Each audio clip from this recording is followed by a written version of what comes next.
రేవంత్ రెడ్డి గారు తాము అధికారంలోకి వస్తే 1 year లోపలనే 2 లక్షల ఉద్యోగాలు భర్తీ చేస్తారని చెప్తే హామీ ఇచ్చారు. ఇంతవరకు హామీని నెరవేర్చుకోలేదు. గత ప్రభుత్వం జారీ చేసినటువంటి నోటిఫికేషన్లకే వాటి కొద్దిగా అటు ఇటు పెంచి భర్తీ చేయడానికి నోటిఫికేషన్ చేశారు తప్ప కొత్త నోటిఫికేషన్లు ఇంతవరకు వేయలేదు. అందుకే నిరుద్యోగ యువత రాష్ట్రంలో ఉన్నటువంటి దాదాపు 18 లక్షల మంది నిరుద్యోగ యువత నోటిఫికేషన్ల కోసం ఎదురుస్తున్నారు. టీచర్ నోటిఫికేషన్లు డిఎస్సి దాదాపు 30,000 ఖాళీలు ఉన్నాయి. ప్రభుత్వ పాఠశాలలోనే 10,000 నుంచి 15,000 ఉన్నాయి. ఏడేడు పాఠశాలలో 5,900 వేకెన్సీలు ఉన్నాయి. మోడల్ స్కూళ్ళలో ఉన్నాయి. ఎస్సీ ఎస్టీ గురుకుల పాఠశాలలో 8,000 నుంచి 10,000 ఉన్నాయి. ఈ విధంగా మొత్తం దాదాపు 30,000 వరకు ఉన్నాయి. మళ్ళా పాఠశాలలు ప్రారంభమవుతుంది. ఇంతవరకు నోటిఫికేషన్ లేదు. బీఈడీ చేసి టెట్ పాస్ అయిన నిరుద్యోగులంతా ఎదురు చూస్తున్నారు. వాటి అన్నిటికీ ఇంతవరకు గతి లేదు. వెంటనే జారీ చేయాలని చెప్పి అందుకే పెద్ద ఎత్తున ఉద్యమం చేయాలని ప్లాన్ వేస్తున్నాం. రెండవది 23 కొత్త జిల్లాలు వచ్చినాయి. 131 మండలాలు వచ్చినాయి. 25 ఆర్డీ ఆఫీసులు వచ్చినాయి. అనేక 23 కొత్త జిల్లాల వల్ల 40 ప్రభుత్వ శాఖలు ఏర్పడ్డాయి. కానీ కొత్త పోస్టులు మంజూరు చేయలేదు. అక్కడ కొత్త పోస్టులు మంజూరు చేయకపోవడంతో ప్రభుత్వ ఆఫీసులు అన్నీ కూడా ఇన్ఛార్జీల పాలన నడుస్తున్నాయి. ఒకవైపు నిరుద్యోగ యువత రోడ్ల మీద తిరుగుతున్నారు. డిగ్రీలు పీజీలు పిహెచ్డీలు చేసి ఏళ్ల తరబడి ప్రిపేర్ అవుతున్నారు. గ్రూప్ 1 11 ఏళ్ళ నుంచి 12 ఏళ్ళ నుంచి లేదు. వాయిదాల మీద వాయిదాలు పడుతూ అది రోడ్ల మీదనే ఉన్నారు వాళ్ళంతా. ఈ విధంగా పెద్ద ఎత్తున తీవ్ర ఆందోళన నడుస్తుంటే ప్రభుత్వం నిమ్మకి నీరెత్తినట్టు మంత్రివర్గం కూడా చేయకుండా ఢిల్లీకి చెక్కలు కొట్టుకుంటా ప్రభుత్వ మంత్రులంతా చిన్న వాటికే ఫ్లైట్లలో తిరుగుతున్నారు. కొద్ది దూరమే నల్లగొండకు భువనగిరికి. మీరు ఏమన్నా అంటే బడ్జెట్ లేదు అంటారు. ఇప్పుడు రాష్ట్రానికి ప్రతి నెల 20,000 కోట్ల బడ్జెట్ వస్తుంది. ఇప్పటికీ 2 లక్షలకు పైగా అప్పులు తెచ్చారు. బడ్జెట్ అంతా ఎక్కడ పోయింది? వీధులు ఇవ్వరు, ఉద్యోగాలు భర్తీ చేయరు, నిరుద్యోగులకు ఉపాధి పథకాలు లేవు. ఈ విధంగా అడుగున నిరుద్యోగ యువతతోటి జీవితాలతో తిరగాటం అవుతున్న ప్రభుత్వం వెంటనే తన తప్పులు సరిదిద్దుకొని ఈరోజు కాంగ్రెస్ ప్రభుత్వం అధికారంలో వచ్చిందంటే వాళ్ళ బలం కాదు. గత ప్రభుత్వం నిరంకుశ విధానాలకు నిరుద్యోగ వ్యతిరేక విధానాలు అవలంబించడం వల్ల రాష్ట్రంలో ఉన్న నిరుద్యోగులందరూ ఎదురు తిరిగి వాళ్ళందరూ వ్యతిరేకతతోటి వాళ్ళందరూ పైసలు ఖర్చు పెట్టుకొని బండి కట్టుకొని తిరిగారు, స్కూటర్ల మీద తిరిగారు, కార్లలో తిరిగారు. కేసీఆర్ను ఓడించాలనే పట్టుదలతోటి గెలిపించారు. అది కాంగ్రెస్ బలం కాదు, వాపు కూడా కాదు. నిరుద్యోగుల యొక్క వ్యతిరేకతతోటే కాంగ్రెస్ ప్రభుత్వం వచ్చింది. ఈ ప్రభుత్వం ఏర్పడిందంటే నిరుద్యోగులతో ఏర్పడ్డది తప్ప కాంగ్రెస్ బలంతో కాదు. ఆ విషయాన్ని ముఖ్యమంత్రి గుర్తించాలి.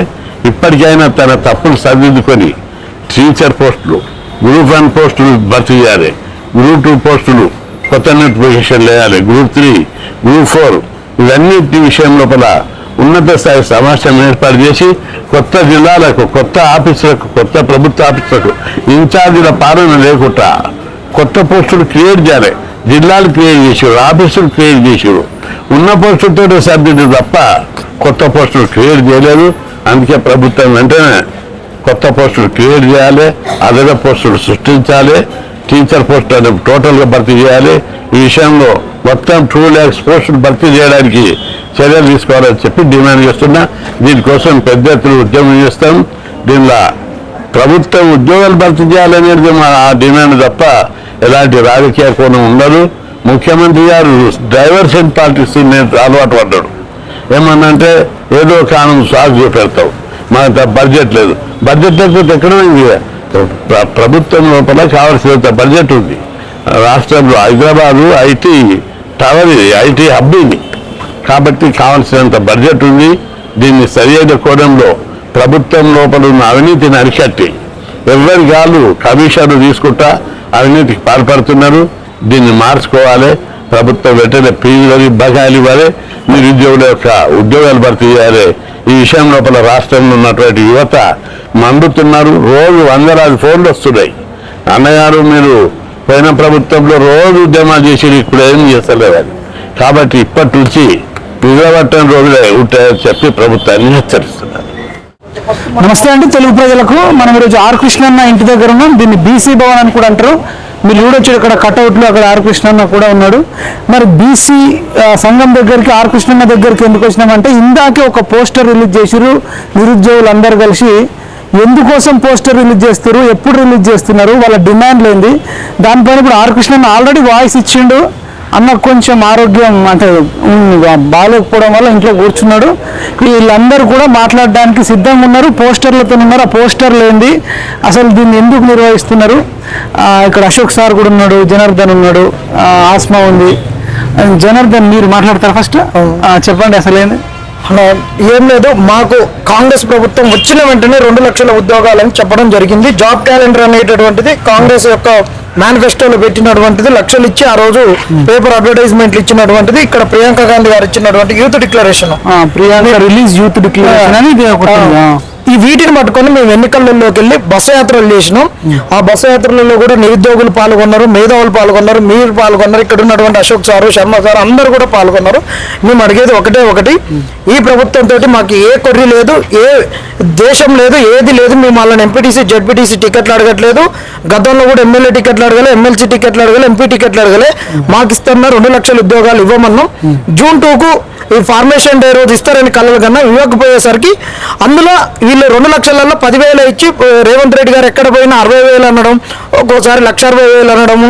ఈ విధంగా ప్రభుత్వము మేము నింపినాం కానీ పొరగాల అశోక్ నగర్లో యూనివర్సిటీలలో ఉండి ఉద్యోగాలు కొట్టశాత కాక రోడ్ల మీద కావాలని తిరుగుతున్నారు, మమ్మల్ని బదనాం చేస్తున్నారు అంటున్నారు.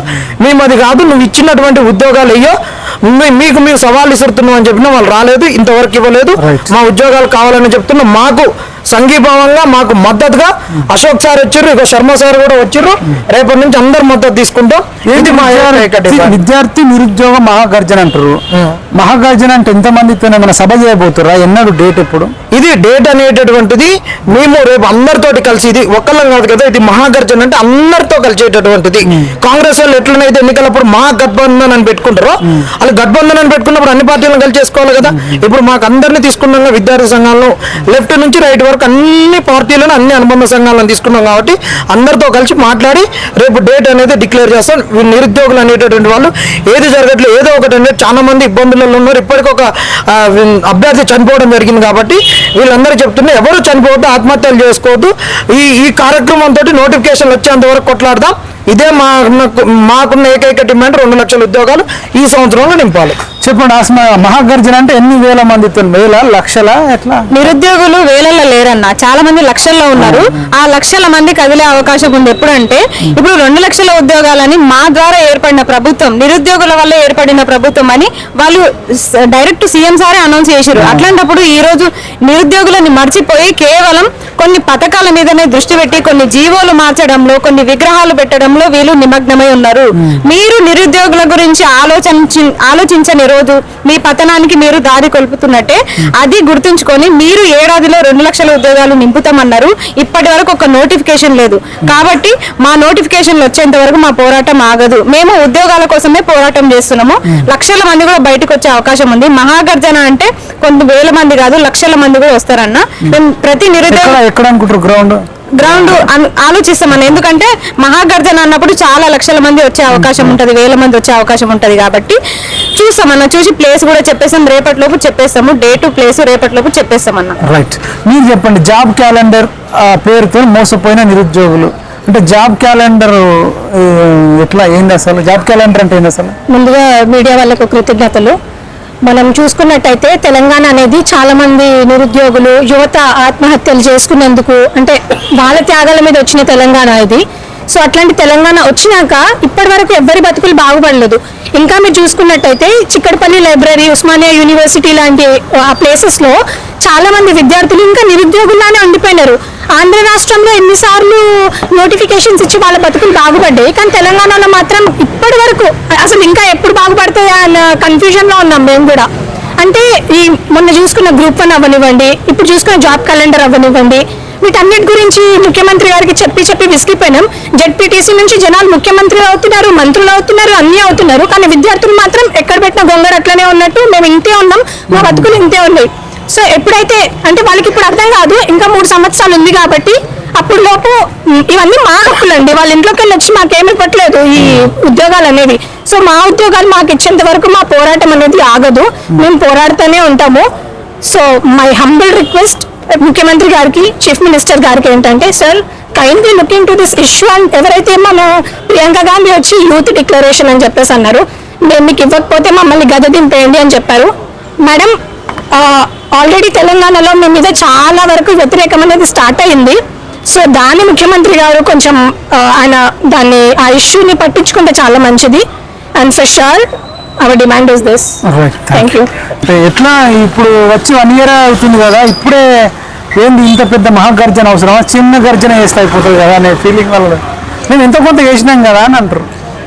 వాళ్ళు ఎలక్షన్ టైంలో మేము అడగక ముందే 2 లక్షల ఉద్యోగం December 9 ఇస్తామని చెప్పారు. December 9 పోయి దాదాపుగా 6 నెలలు అయింది, అంటే 1.5 year అయింది. సంవత్సరంలోగా 2 లక్షల ఉద్యోగాలు ఇస్తామని చెప్పి ఇప్పుడు వాళ్ళు ఇచ్చినట్టు ముష్టి ఉద్యోగాలు 5,000 మాత్రం ఇచ్చారు. 12,000కు నోటిఫికేషన్ ఇస్తే వాళ్ళు ఇప్పటి వరకు నింపింది 5,000 ఉద్యోగాలు. గత ప్రభుత్వ ఉద్యోగాలు నింపేసి అవి 60,000 ఉద్యోగాలు మాయంటున్నారు. మీరు ఎన్నికల మేనిఫెస్టోలో టీఆర్ఎస్ ఇచ్చిన ఉద్యోగాలు మేము ఇస్తున్నామని చెప్పేసి మీరు ఎక్కడ పనిలేదు. ఇప్పటికి 2 సార్లు ఇయర్ క్యాలెండర్ వచ్చింది, 2 సార్లు ఇయర్ క్యాలెండర్ గంగలో కలిసింది, వాళ్ళ యొక్క మేనిఫెస్టో గంగలో కలిసింది. నిరుద్యోగులంతా రోడ్ల మీద తిరుగుతున్నారు. ప్రభుత్వాలు ఏవైనా మోసపోయేది ఎవరంటే నిరుద్యోగే. టీఆర్ఎస్ గవర్నమెంట్ లో కొట్లాడినాం, అలా రాష్ట్రం కోసం కొట్లాడినాం. ఇవాళ నిరుద్యోగుల పేరుతో నిజంగా ఎంత మోసం, ఎంత దగ అంటే కాంగ్రెస్ పార్టీకి మించిన మోసం ఎవరు చేయడం లేదని నాకు అర్థమైతా ఉంది. ఎందుకంటే రేవంత్ రెడ్డి పిలువని పెళ్లికి వచ్చినట్టు ఆర్టిస్ట్ కాస్కోడ్కి వచ్చారు, ఆడ ప్రెస్ క్లబ్ లోకి వచ్చారు. ఈ చివరికి వాళ్ళ నాయకుడు రాహుల్ గాంధీ తీసుకొచ్చారు. ఇప్పుడు ఇజ్జత్ పోయేది ఎవరిది? రాహుల్ గాంధీ ఇజ్జత్ పోతా ఉంది, అలాగే వాళ్ళ చెల్లెల యొక్క ఇజ్జత్ పోతా ఉంది. కాబట్టి మీ ఇజ్జత్ మీరు కాపాడుకోవాలంటే నిరుద్యోగులకు ఉద్యోగాలు ఇచ్చే ప్రయత్నం చేయండి. ఎందుకంటే అడుగడుగున మోసం చేస్తూ ఉన్నారు, ప్రతి మీటింగ్ లో దొంగ లెక్కలు చెప్తా ఉన్నారు. 1,60,000 ఉద్యోగాలు ఇచ్చినట్టు, 1,00,000 ఉద్యోగాలు ప్రైవేట్ రంగంలో ఎవరికి ఇచ్చినావు?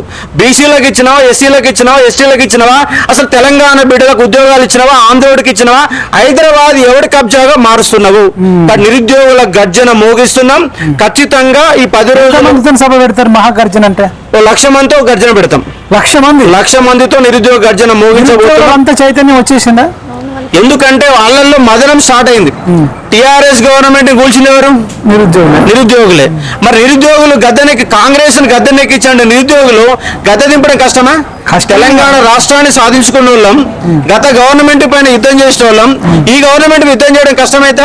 కష్టమేం కాదు, వాళ్ళు చైతన్యం ఖచ్చితంగా చైతన్యం అయ్యారు. ఎందుకంటే వాళ్ళు ఇచ్చిన ఉద్యోగాలు వీళ్ళు నియామక పత్రాలు ఇచ్చారు, ఎగ్జామ్ పెట్టలేదు, నోటిఫికేషన్ ఇవ్వలేదు, ఏమీ చేయలే, ఓన్లీ నియామక పత్రాలు ఇచ్చారు. నియామక పత్రాలు ఇస్తే ఉద్యోగాలు నింపినట్ట?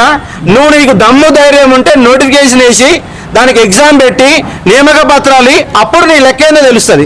అన్ని దొంగ లెక్కలు చెప్తూ మాట మారుస్తూ ఇవాళ నిరుద్యోగుల పేరుతో ఉద్యోగాలు తెచ్చుకున్న కొంతమంది ఉన్నారు. వాళ్ళంట పడతాం, ప్రభుత్వం వెంట పడతాం, గల్లా బట్టి గుంజుతాం. ఓకే సార్, ఇప్పుడు డేట్ ఎప్పుడు సార్? డేట్ మాక్సిమం ఇంకొక మేబీ 20-22 మధ్య మనకు ఉండడానికి అవకాశం ఉంది. ఇవాళ సాయంత్రం వరకు దాన్ని ఖచ్చితంగా డేట్ అనేది ఫిక్స్ చేస్తాం. కాబట్టి జిల్లాలో ఉన్నటువంటి లైబ్రరీలో ఉన్న విద్యార్థులందరూ సమరశంకం పూరించాల్సిందే. నీ ఉద్యోగం నీకు కావాలనుకుంటే పుస్తకాలు పట్టుకుంటూ పాటు, పుస్తకంతో పాటు, పెన్నుతో పాటు ఇక్కడ యుద్ధానికి రంగం సిద్ధం చేసుకోవాల్సిందిగా మీరు రిక్వెస్ట్ చేస్తా ఉన్నాను. సార్ మీరు కోచింగ్ ఇన్స్టిట్యూట్ ఉంది మీకు, అయినా నాకేం లేదు. అయితే మనకి రాష్ట్రంలో ప్రస్తుతం ఉన్న అతిపెద్ద ప్రధాన సమస్య నిరుద్యోగం. సో ఇప్పుడే కాదు, 2014 నుంచి అదే సమస్య. ఆ సమస్యకు పరిష్కారం చూపిస్తారని గత ప్రభుత్వం హయాంలో నిరుద్యోగులు బాగా వెయిట్ చేశారు. సో అప్పుడు పరిష్కారం లభించలేదు. సరే, దానికి మేము ఖచ్చితంగా పరిష్కారం ఇస్తాము. అండ్ క్యాలెండర్ సిస్టమ్ ని మేము ప్రవేశపెడతామన్నారు. గత ప్రభుత్వం చెప్పింది, ఈ ప్రభుత్వం చెప్పింది. 2 సార్లు క్యాలెండర్ వల్ల చాలా లాభాలు ఉంటాయి. అంటే కెరీర్ ప్లానింగ్ అనేది చేసుకుంటారు. ఇప్పుడు రాష్ట్రంలో 35-45 దాటిన విద్యార్థులు కూడా ఆస్పిరెంట్స్ గానే ఉండిపోతున్నారు. ఎప్పుడు వాళ్ళ కెరీర్ సెటిల్ అవుతుంది? ఒక క్యాలెండర్ అంటూ వస్తే, ఇప్పుడు యూపీఎస్సీలో కానీ స్టాఫ్ సెలక్షన్ కమిషన్ కానీ ప్రతి ఏడాది January 1st క్యాలెండర్ వేస్తారు. సో 2 సార్లు ట్రై చేసినోడు ఆల్టర్నేట్ కెరీర్కి వెళ్ళిపోతాడు. ఇప్పుడు ఇక్కడ నోటిఫికేషన్ వస్తుందా రాదా అని తెలియదు, ఆల్టర్నేట్ కెరీర్ అనేది లేదు. సో లైఫ్ లాంగ్ వాళ్ళు అన్ఎంప్లాయ్స్ గానే ఉండిపోతున్నారు తప్ప కెరీర్ అంటే మనకు గోల్డెన్ ఏజ్ ఇది. సో ఓకే, మన ఇన్కమ్ ఎప్పుడు పెరగాలన్నా కూడా, వస్తు సేవల ఉత్పత్తి పెరగాలన్నా యూత్ పార్టిసిపేషన్ కంపల్సరీ. ఇప్పుడు నిర్వీర్యమైపోతుంది రాష్ట్రంలో యూత్. ఏ రాష్ట్రంలో కూడా ఈ పద్ధతి లేదు. కాబట్టి ఖచ్చితంగా క్యాలెండర్ ఓకే రివైజ్ చేసి రిలీజ్ చేయడము అండ్ పద్ధతి ప్రకారం భర్తీ చేయడము, ప్రతి సంవత్సరము మనకు నిర్ణీత పద్ధతిలో ప్రక్రియ జరుగుతున్నప్పుడు ఎప్పుడు కూడా ఈ యూత్ నుంచి వ్యతిరేకత రాదు. సో ఓకే, ప్రత్యేక రాష్ట్ర సాధనలో, అదేవిధంగా గత ప్రభుత్వం అధికారాన్ని కోల్పోవడంలో, కాంగ్రెస్ పార్టీ అధికారం రావడంలో అత్యంత కీలక పాత్ర పోషించిన యువతకు సముచిత న్యాయం చేయాలని చెప్పి నేను డిమాండ్ చేస్తాను. ఒక 1.5 year లోనే ఇంత పెద్ద మొత్తంలో చేస్తారు. మరి కేసీఆర్ 10 ఏళ్ళు ఉన్నప్పుడు ఇట్లా ఎప్పుడు చేయలేదు కదా ఈ రేంజ్ లో. కాంగ్రెస్ పార్టీ అధికారంలోకి రాకముందు ఏవైతే నిరుద్యోగులకు హామీలు ఇచ్చిందో, ఈ హామీలు అన్నిటిని నమ్మి కనీసం సర్పంచ్ కూడా గెలిచినటువంటి వ్యక్తులను తీసుకుపోయి రోజు ఎమ్మెల్యేలుగా చేసి అధికారంలో కూర్చుని పెడితే 2 లక్షల ఉద్యోగాలు కాదు కదా, కనీసం 6,000 ఉద్యోగాలు కూడా వేయకపోగా భారతదేశ చరిత్రలోనే ఇన్ని ఉద్యోగాలు ఎవరు వేయలేరంట. రేవంత్ రెడ్డి గారికి మేము నిరుద్యోగులు అందరం చెప్తున్నాం, భారతదేశ చరిత్రలోనే ఇంత అబద్ధాల సీఎం, ఇంత దగాగోరు సీఎం కేవలం రేవంత్ రెడ్డి, భవిష్యత్తులో కూడా ఎవరు రాబోరు అని చెప్పి ఈ సందర్భంగా చెప్తున్నాం. అదేవిధంగా చాలా మంది ఇప్పుడు గతంలో ఏమైందంటే బల్మూరు వెంకట్ కానీ, రింగురియాజ్ కానీ, ఎవరైతే ఆకునూరు మురళి ఉన్నారనుకో, పొద్దుగాల నుంచి మొదలెడితే సాయంత్రం వరకు ఎలక్షన్ కన్నా ముందు వాళ్ళు ఏమన్నారంటే లైబ్రరీ దగ్గరకు వచ్చి బుక్కులన్నీ పక్కకు పెట్టుర్రు, బుక్కులన్నీ పక్కకు పెట్టి ఇంటికి వెళ్ళి కాంగ్రెస్ పార్టీని అధికారంలోకి తీసుకురండి, కాంగ్రెస్ పార్టీ అధికారంలోకి వచ్చిన తర్వాత ఖచ్చితంగా మీకు 2 లక్షల ఉద్యోగాలు రాకపోగా 1,00,000 ఉద్యోగాలు వేస్తామని చెప్పారు. కనీసం ఇప్పుడు ఒక్క రోజు కూడా స్పందన తెలియజేయడం లేదు. వాళ్ళకి పదవులు వచ్చినాయి కాబట్టి. అందుకే 1,00,000 మందితోటి నిరుద్యోగ గర్జన, 1,00,000 మందితో ఖచ్చితంగా సక్సెస్ చేస్తారు. వస్తారంటారా నిరుద్యోగం? 100% వస్తారు. ఇప్పుడు 10,000 టార్గెట్ అన్నట్టు ప్రతి జిల్లా నుంచి యూనిట్ ఉందా? మరి 100% యూనిటీ ఉంది. 100% 1,00,000 పైగానే వస్తారు. సభ సక్సెస్ చేస్తాము. మరి మీకే అంత కెపాసిటీ ఉంటే సర్పంచ్ కాని వాళ్ళని ఎమ్మెల్యేలు చేసే బదులు మీరు కలెక్టర్ కెపాసిటీ ఉన్నారు, మీరు ఎమ్మెల్యేలు కావచ్చు కదా. మరి ఎందుకు ప్రాబ్లం? మరి మీ నిరుద్యోగులు అసలు ఇప్పుడు పెట్టవచ్చు కదా, నిరుద్యోగులకు ధైర్యం లేదా? మరి అయితే గత 10 సంవత్సరాల టైం ఉంది కదా. మీరు ఇప్పుడు ఈ 2 అంతా రేపు ఎమ్మెల్యేలు మీరే 2 లక్షల ఉద్యోగాలు వేసుకోవచ్చు కదా. ఖచ్చితంగా నెక్స్ట్ జరగబోయే ఎలక్షన్లో కూడా 100% ప్రతి కాన్స్టిట్యూన్సీ నుంచి సర్పంచులు, ఎంపీటీసీలు ఏ ఎలక్షన్ అయినా కూడా నిరుద్యోగులు ఉంటారు, నిరుద్యోగులు గెలుస్తారు. ఒక పార్టీ పెడతారా తెలంగాణ నిరుద్యోగ? 100% అది కూడా పార్టీ కూడా పెట్టే ప్రయత్నాలు కూడా. ఇది మొత్తానికి నిరుద్యోగులు అయితే పెద్ద మొత్తంలోనే సభ పెడతామంటున్నారు. రేవంత్ రెడ్డి మీద పెద్ద మొత్తంలో చూద్దాం. మరి ఇలా విద్యార్థులు ఇంకా డేట్ అయితే ఫిక్స్ చేయలేరు. చూద్దాం మరి ఇది ఎట్లా సాగుతుంది. మళ్ళీ దీంట్లో ఏమన్నా రాజకీయాలు ఎంటర్ అయ్యి దీన్ని విచ్ఛిన్నం చేయాలని చూస్తారా, లేకపోతే సభ ఎక్కడ పెడతారనేది మళ్ళీ అప్డేట్ ఇస్తాం. చూస్తూనే ఉండండి PMR2.